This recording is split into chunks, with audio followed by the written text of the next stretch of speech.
반갑습니다. 찐언니 심리TV 이정입니다. 네, 제가 한 주를 거르고 2주 만에 여러분들을 찾아뵙게 되었는데요. 제가 이번 학기부터 고등학생들을 대상으로 심리학 수업을 시작하게 됐어요. 그래서 좀 그거 준비하느라고 바빠갖고, 네, 한 주 거르고 2주 만에 찾아뵙습니다. 반갑습니다.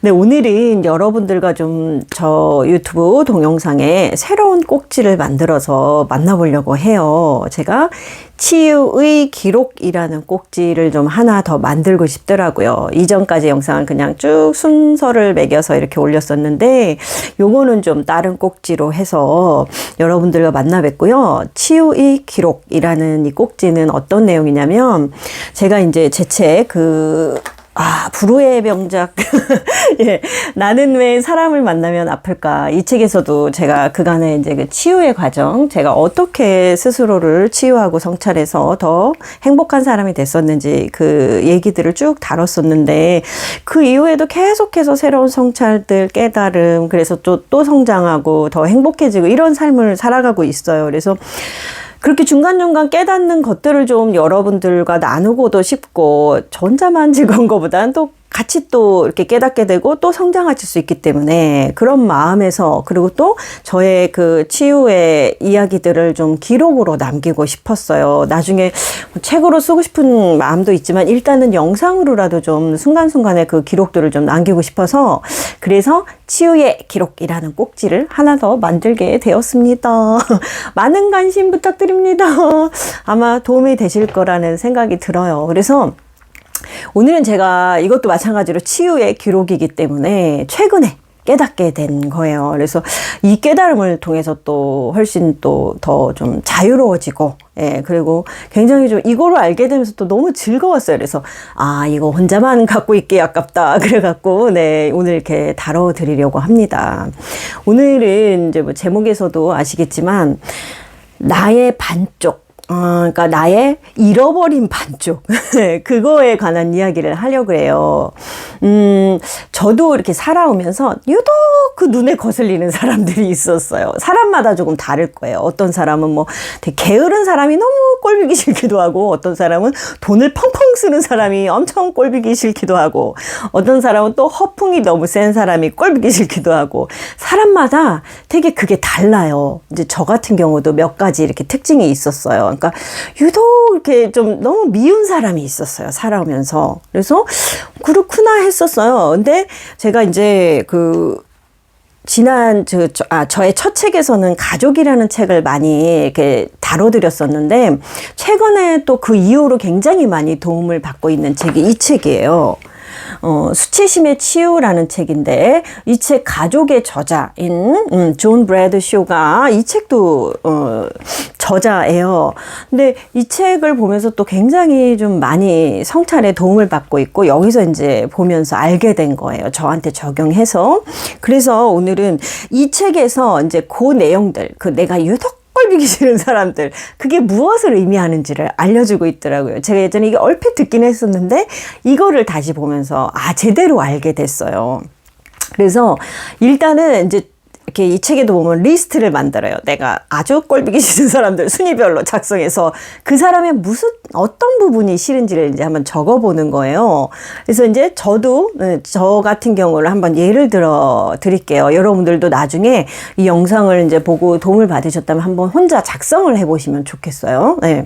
그래서 저는 첫 번째로 이제 꼴보기 싫었던 사람, 특정인이 있었어요. 되게 그 사람만 보면은 막 불편하고, 그래서 막 이제 뭐 뒤에서 막 좀 우아하게 막 또 대놓고 욕하는 건 또 너무 저기해 보여서 막 우아한 척하고 욕을 했지만, 뭐 우아한 욕이 어디 있겠어요. 욕한 거죠. 막 이제 지인들 붙잡고 걔는 뭐 어쩌고 이러면서 욕을 했어요. 근데 그 사람의 특징이 뭐였냐면, 그러니까 자기가 원하는 것은 어떻게 해서든지 불법이건 남에게 좀 커다란 비난을 받을 수 있는 그런 행동이었건 상관없이 자기가 원하는 걸 어떻게 해서든지 쟁취를 하고, 그리고 막 그걸 이제 거짓말로 포장을 하는 사람이었어요.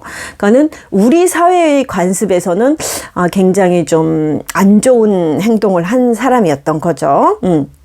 그래서 그 사람이 1순위로 떠올랐어요. 네. 그 다음에 이제 두 번째로 보기 싫었던 사람. 그래서 그 사람도 또 떠올랐는데 그 사람은 누구였냐면 굉장히 무례하고 공격적인 행동을 많이 하는 사람이었어요. 물론 다들 별로 좋아하지는 않아요. 근데 저한텐 유독 그 사람이 너무 싫었던 거예요. 예.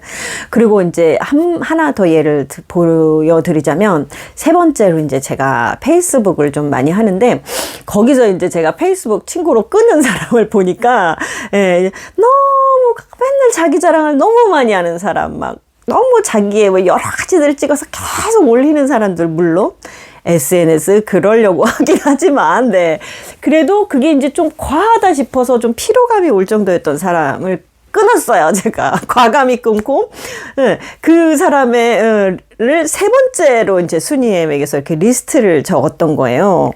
자, 그러면 이제 이게 어떤 의미냐라고 봤을 때, 왜 나는 사람마다 다른데, 왜 나는 그런 모습을 갖고 있는 사람이 유독 나를 되게 나한테 불편한 감정을 자극을 했던 거죠. 근데 이 책에서 이런 설명을 해요. 이 책에서도 저자인 존 브래드쇼도 자기는 누가 얄미웠는지 한번 쫙 리스트를 몇 명이더라. 5명을 적어놨어요. 네.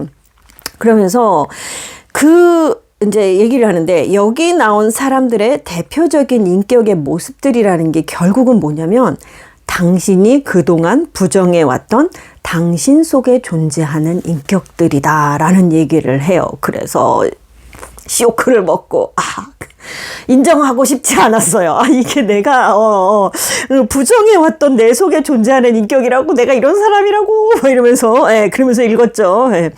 당신 안에 이런 면들이 있음에도 불구하고 그 어떤 상황 속에서도 이를 드러내지 않으려고 했을 뿐이다. 그런 면을 부정하고 억압하느라 강한 노력을 해왔고 당신이 그 사람에게 강한 반발심을 느끼게 해주었던 요인이 된 것이다 라고 이제 저자가 얘기를 해요. 그래서 제가 이렇게 다시 들여다봤어요.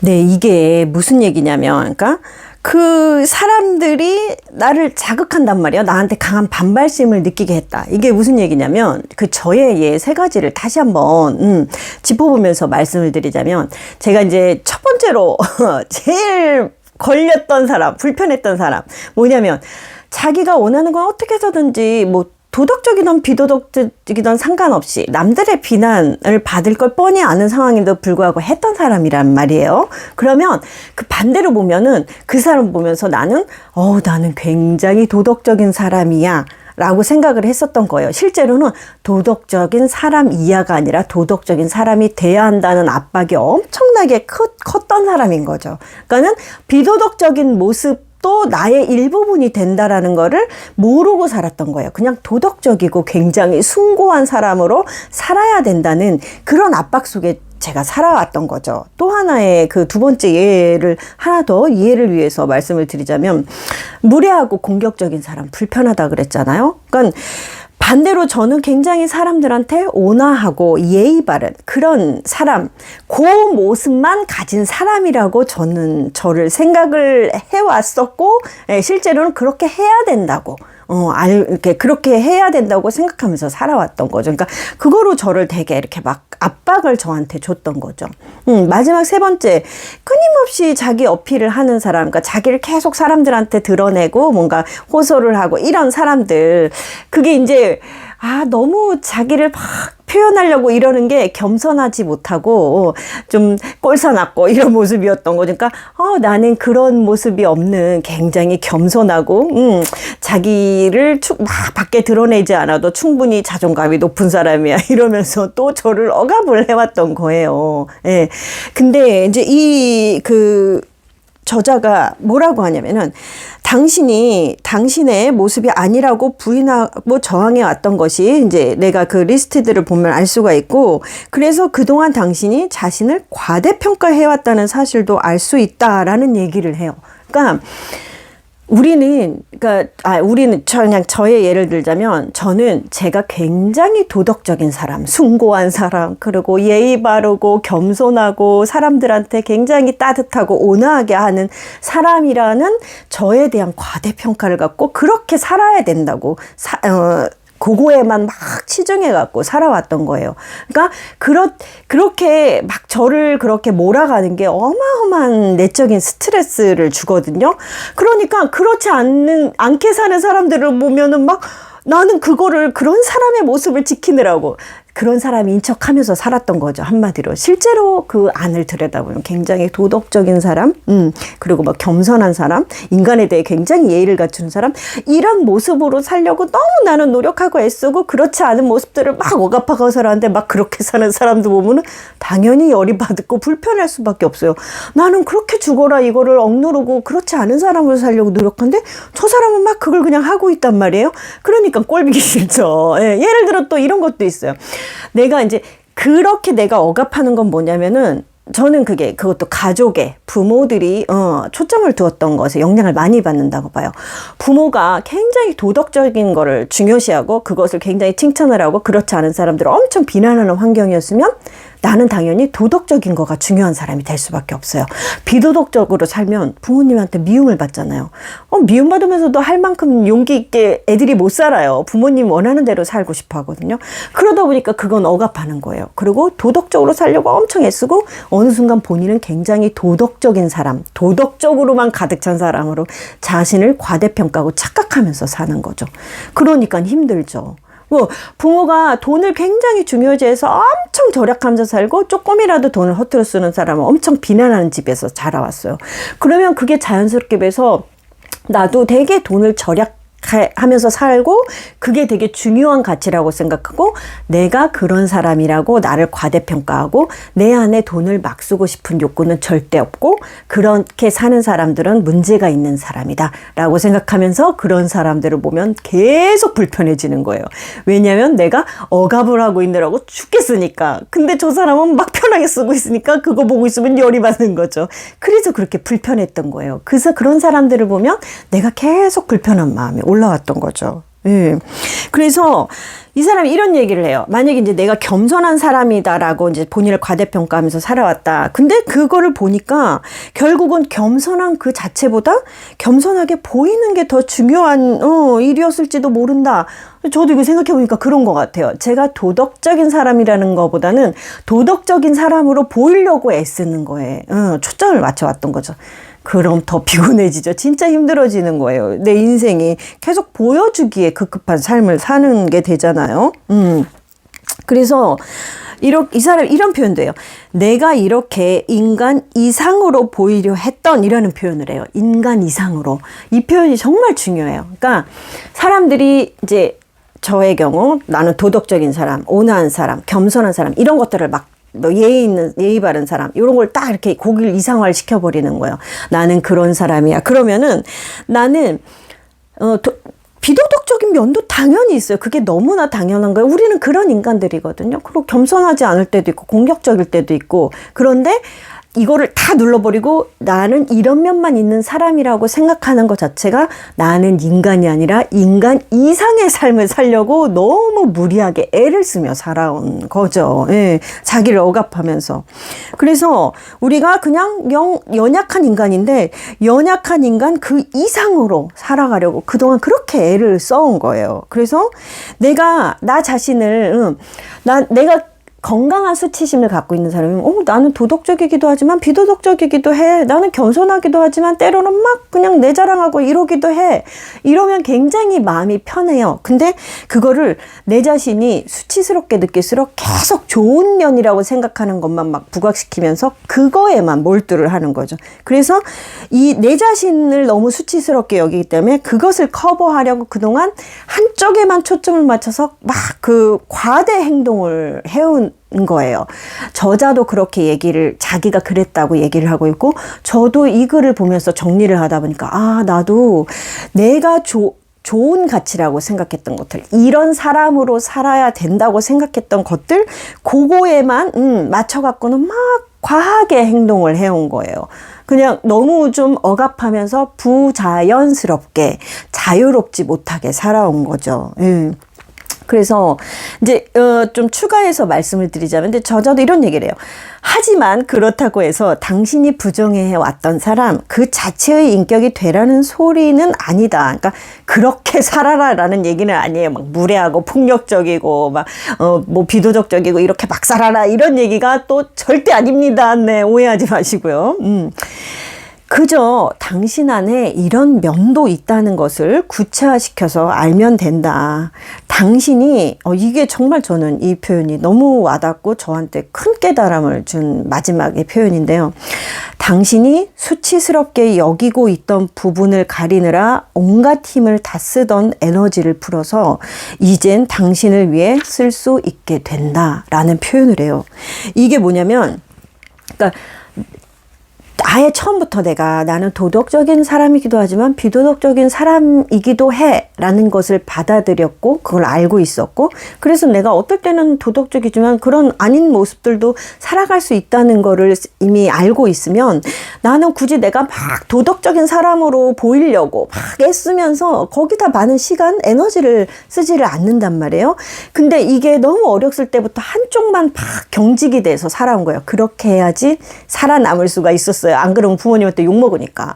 네. 그러니까 막 이변만 이렇게 막 내가 그런 사람이 되어야 한다고. 그리고 그런 사람인 것처럼 계속 살아온 거죠. 도덕적인 사람. 뭐 예를 들어 학생들 앞에서도 나는 굉장히 도덕적이고 우아하고 참을성 많고 막 이런 선생님인 척하고 사느라고 정말로 그 시간에 내가 이 아이들과 나눠야 될 중요한 것들에 초점을 두고 거기다 에너지를 쓰는 것이 아니라 나의 에너지를 뭔가 나의 존재를 실현하는 게 아니라, 그러니까 나의 존재를 이런 사람이다라고 계속 어필하고 증명하는데 굉장히 많은 힘을 낭비하고 있다는 거. 예, 여러분들도 아마 이렇게 좀 다시 영상을 보면서 이렇게 자기를 되새기면서 정리를 하다 보면 내가 굉장히 많은 에너지와 돈과 시간을 나의 존재를 실현하는 게 아니라 뭔가 내가 이런 사람이라고 막 사람들한테 증명하는데 굉장히 많은 시간과 힘과 돈을 낭비하고 있다는 걸 깨달으실 수 있을 거예요. 그래서 저도 그 부분도 깨달았고, 또 내가 도덕적인 사람이 되어야 되고 그런 모습을 보여줘야 된다는 것 자체가 사람을 굉장히 경직되게 해요. 막 이런 느낌이 들죠. 내가 막 이런 사람으로 보여줘야 돼. 이런 느낌이 들어요. 근데 내가 비도덕적인 사람의 모습도 갖고 있고 그래도 되는구나. 이 표현이 중요하더라고요. 그래도 되는구나. 나 좀 돈 써도 되는구나. 나 좀 남 욕해도 되는 사람이고 그게 그냥 보통의 인간의 모습이고 나도 보통의 인간이고 내가 그 이상의 어떤 위대한 사람이 절대 될 필요가 없다는 것을 알게 되면 몸이 굉장히 이완이 돼요. 그래서 제가 이거를 깨닫게 됐을 때 그 순간 굉장히 정말 이완이 되고 자유로워지는 느낌이 들었어요. 물론 항상 말씀드리지만 그 이후부터 계속 그게 지속이 되지는 않아요. 그렇지만 저는 이거를 깨달았다는 것도 너무 기뻤어요. 그래서 가끔 이렇게 한 번씩 나 이런 사람이어도 돼 라고 떠올릴 때마다 굉장히 이완이 되고 편안해지더라고요. 그래서 이게 제가 최근에 깨달은 것 중에 굉장히 손에 꼽히는 너무 즐겁고 좋은 경험이었어 갖고 통찰이었어서 좀 여러분들과 꼭 나누고 싶었어요. 네. 오늘 영상도 네, 여러분들께 도움이 됐기를 바라고요. 한번 여러분도 리스트를 적어서 내가 그러면은 이 사람과 반대되는 내가 추구했던 모습은 무엇인지 이런 것들 정리해보고 영생에 비추어서 자신을 돌아보면 아마 좀 도움이 되실 것 같아요. 네, 그러면 다음 시간에 또 뵙도록 하겠습니다. 들어주셔서 감사합니다. 안녕히 계세요.